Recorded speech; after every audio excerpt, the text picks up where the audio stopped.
Hello বন্ধুরা, আমি শেখ গন্ডিল। আজকে ভিউজ কম হলেও ক্ষতি নেই এপিসোড 8-এ Alfred Hitchcock, one of the greatest film maker of all time, তার দুটো দারুণ সিনেমাকে নিয়ে আমরা কথা বলবো। 1939-এ হলিউডে আলফ্রেড হিচকক আসেন এবং তার পরবর্তীতে হলিউডে তার যে প্রথম ছবিটা সেটার নাম ছিল রেবেকা।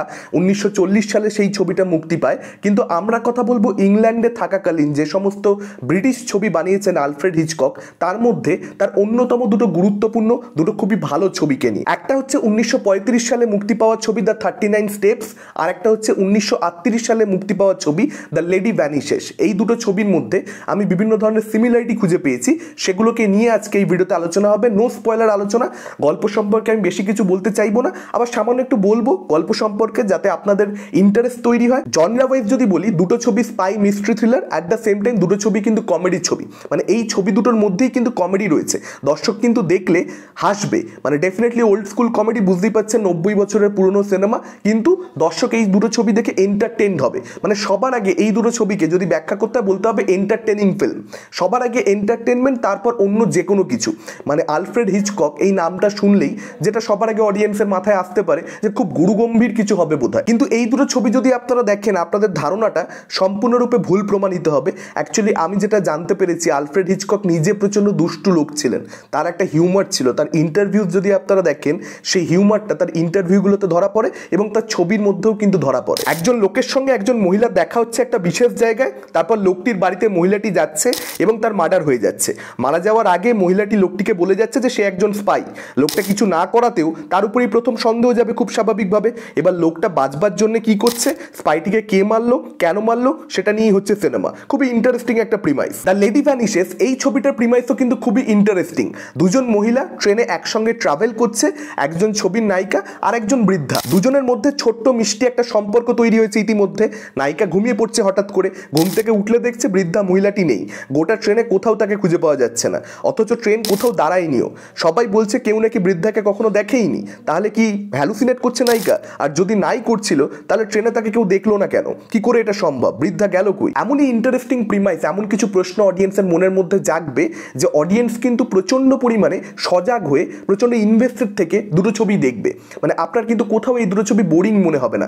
শুধুমাত্র তো মিস্ট্রি লেয়ার রয়েছে তা নয়, অ্যাট দ্য সেম টাইম বললাম কমেডি, সেটা এন্টারটেন করছে। আবার প্রপার লাভ স্টোরি কিন্তু দুটো ছবিতেই আপনারা দেখতে পাবেন। একদম প্রপার লাভ স্টোরি, যেটা সিমিলারিটি দুটোর ক্ষেত্রেই, সেটা হচ্ছে হিরো এবং হিরোইন, তাদের যে প্রথম দেখা হওয়া, সেখানে তাদের মধ্যে অ্যাকচুয়ালি আপনারা একটা শত্রুতার সম্পর্ক বা একটা কথা কাটাকাটি, এই ধরনের জিনিসপত্রগুলো দেখতে পাবেন। মানে শুরুর দিকে কিন্তু দুজনের মধ্যে কোনো মিলমিশ তো ছিলই না, বরং একে অপরকে তারা হেট করছিল, পছন্দ করছিল না। সেই জায়গা থেকে তাদের মধ্যে কিভাবে ভালোবাসা হয়ে যাচ্ছে, সেটাকে নিয়েও কিন্তু গোটা ছবিটা ডিল করে। মানে প্রচণ্ড পরিমাণে কমার্শিয়াল।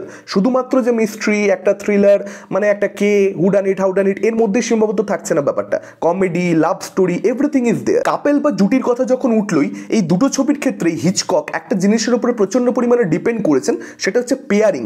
আমি দেখলাম দ্য লেডি ভ্যানিশেস ছবিটার ক্ষেত্রেও দুটো ক্যারেক্টার রয়েছে, দুজন পুরুষ চরিত্র, যারা ক্রিকেট নিয়ে প্রচণ্ড পরিমাণে ফ্যাসিনেটেড। ম্যানচেস্টারে একটা টেস্ট হচ্ছে এবং সেটা স্কোর কি জানবার জন্য, বা ক্রিকেট খেলাটাকে নিয়ে ওভারঅল তাদের একটা প্রচণ্ড পরিমাণে ইন্টারেস্ট রয়েছে।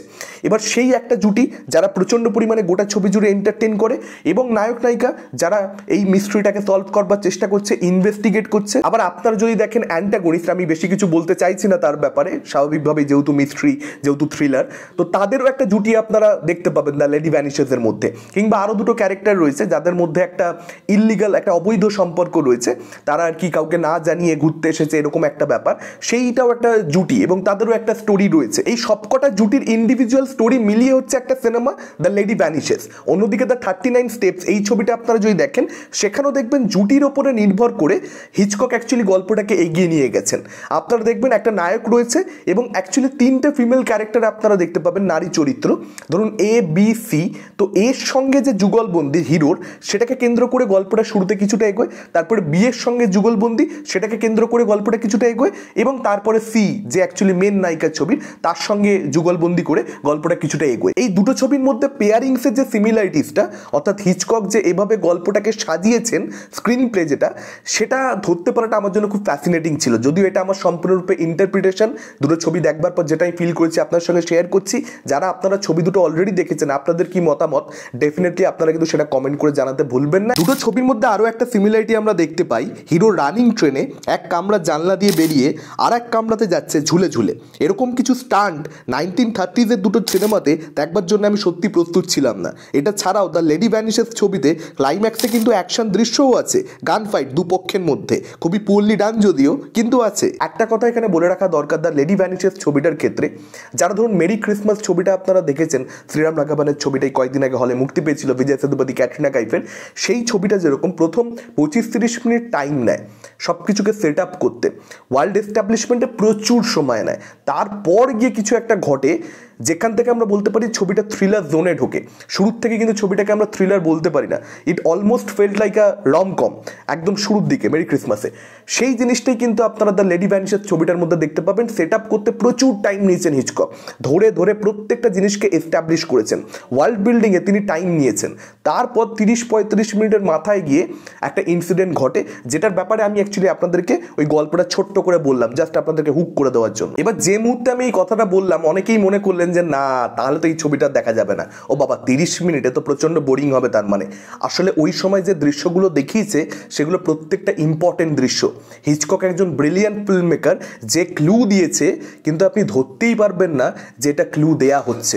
মানে আমি দেখুন প্রচুর ছবি তো দেখি, কখন ডিরেক্টর একটা ইনফরমেশান ফিড করতে চাইছে সেটা ইম্পর্টেন্ট কিনা ছবিতে, এটা আমি বুঝে যাই ম্যাক্সিমাম ছবির মধ্যে। মানে যদি ডিরেক্টর কোথাও ফেল করে আমি সঙ্গে সঙ্গে বুঝে যাবো যে আচ্ছা ভাই এটা আমাকে এই জন্য দেখানো হচ্ছে, এটাকে নিয়ে আসতে চলেছে ছবির পরে কিছু। সেটা না হিচকক বুঝতেই দেননি, এমনই একটা সেট আপ, এমন টোনে জিনিসটাকে তিনি অডিয়েন্সের সামনে প্রেজেন্ট করেছেন যে আসলে মিস্টার থ্রিলার মনেই হয় না ফার্স্ট 30 মিনিটে। যে জিনিসটা শ্রীরাম রাঘবানের মেরি ক্রিসমাসের মধ্যেও আমার খুব ভালো লেগেছে, এবং সেখানে যা যা দেখানো হচ্ছে সব কিছু কিন্তু ইম্পর্টেন্ট। ছবি দেখার পর ঠান্ডা মাথায় যদি ভাবেন তাহলে অ্যাকচুয়ালি রিয়েলাইজ করবেন যে কেন হিচকক 30 মিনিট টাইম নিয়েছেন। এবং এই দুটো ছবির ক্ষেত্রেই যদি আপনারা দেখেন, যেটা অ্যাকচুয়ালি টুইস্ট, মানে টুইস্টের উপরে খুব যে রিলাই করেছেন হিচকক তা নয়, আসলে অনেকগুলো ইনফরমেশান, অনেকগুলো কোয়েশ্চেন যখন অডিয়েন্সের মাথার মধ্যে তৈরি হয় এবং সেই ইনফরমেশানগুলোকে খুব কায়দা করে একজন ডিরেক্টর হোল্ড করে রেখেছে, এবং সেগুলো লাস্টে যখন একটার পর একটা রিভিলড হচ্ছে, আপনি কটা আগে থেকে বুঝে যাবেন, কটা প্রেডিক্ট করবেন। জাস্ট একটা টুইস্ট দিয়ে তো অ্যাকচুয়ালি আপনাকে শক দেওয়ার চেষ্টা করা হচ্ছে না, মাল্টিপল ওয়েজে আপনাকে শক দেওয়ার চেষ্টা করা হচ্ছে। এবার কোনোটা না কোনোটা তো আপনার জন্য ওয়ার্ক করবে, এবং হিচককের ব্রিলিয়েন্স এখানেই যে 90 বছর পরে আজকে আমি একটা সিনেমা দেখছি, এই দুটো ছবির ক্ষেত্রেই আমার জন্য কিন্তু ম্যাক্সিমাম জিনিসপত্র ওয়ার্ক করছে, আনপ্রেডিক্টেবল থাকছে। হ্যাঁ অনেক কিছু আমি আগে থেকে ধরে ফেলতে পারছি, ডেফিনেটলি আজকের দিনে দাঁড়িয়ে থ্রিলারের যেরকম এক্সপোজার, মানে অনেক কিছুই কিন্তু উন্নত দর্শক ধরে নেবে। আমি বলছি না যে একদম মারাত্মক টুইস্ট, বিশাল কিছু একদম মাথা খারাপ করে দেবে, সেরকম কিন্তু একেবারেই কিছু নয়। আর খুব যে টুইস্ট হিসেবে ডিল করবার চেষ্টা করেছেন দুটো ছবির মধ্যে হিচকক তা নয়, ইনফরমেশন হোল্ড করা ছিল।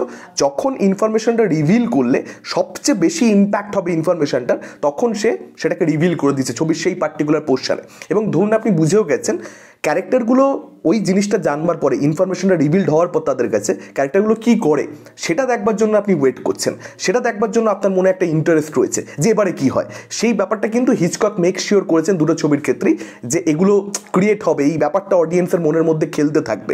এবং বিভিন্ন ধরনের বক্তব্য সে ছবির মধ্যে রেখেছে, নারীদেরকে একটু খাটো চোখে দেখা পুরুষদের সেই সময়, সেটাকে সে ব্যাশ করেছে, কিংবা সেই সময় হলিউডের সেন্সরশিপকে সে ব্যাশ করেছে, খুব কায়দা করে ট্যাকটিক্যালি করেছে জিনিসটা।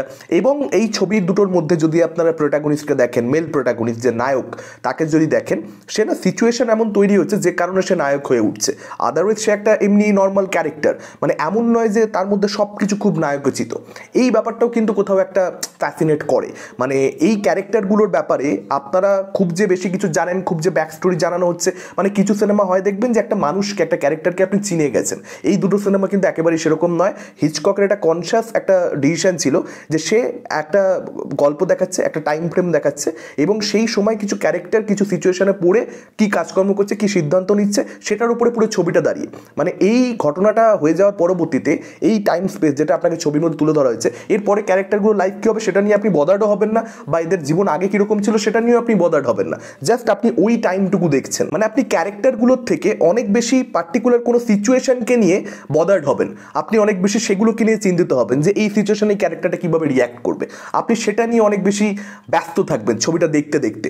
এবং হোয়াট ইজ ম্যাকগাফিন, এবার এই দুটো ছবির ক্ষেত্রেই ম্যাকগাফিন জিনিসটা অ্যাকচুয়ালি আলফ্রেড হিচককের নাম সবার প্রথমে আসে যখন এই ম্যাকগাফিন বিষয়টা নিয়ে ফিল্ম মেকিংয়ে আলোচনা হয়, তার কারণ সে তার বিভিন্ন ছবিতে এই ব্যাপারটাকে ইউজ করেছে। এবার ম্যাকগাফিন কি, একটা প্লট ডিভাইস, মানে যেটা বা একটা আপনারা ভাবতে পারেন একটা এলিমেন্ট, এমন একটা জিনিস যেটা অ্যাকচুয়ালি গল্পটাকে একটা নতুন দিশা দিচ্ছে, যেটা গল্পটার জন্য খুব জরুরি, আসলে সেটাই গল্পটাকে ড্রাইভ করছে কোথাও একটা।